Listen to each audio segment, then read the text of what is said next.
Since Repair Clinic encourages you to perform this repair safely, a warning icon will appear when you should use caution. Before you replace the run capacitor in your refrigerator, be sure to unplug the power cord. Pull the refrigerator away from the wall so you can access the rear of the appliance. Use a 1/4-inch socket or nut driver to unthread the screw to release the water inlet line coupler from the lower rear access panel. Unthread all of the screws to release the access panel.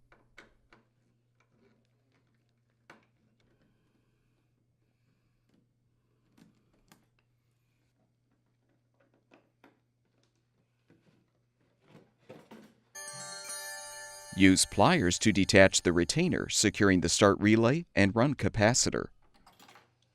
You can now detach the relay and capacitor from the compressor motor.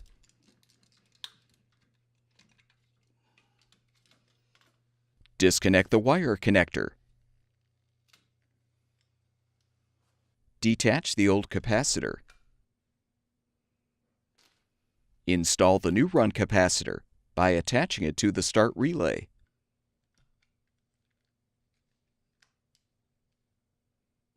Connect the wire connector. Position the assembly on the compressor motor pins. Secure with the retainer.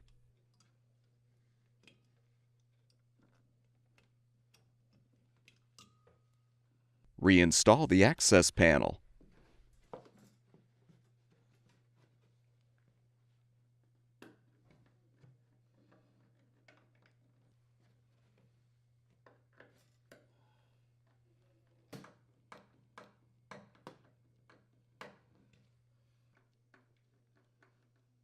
Be sure to secure the water inlet line coupler to the panel.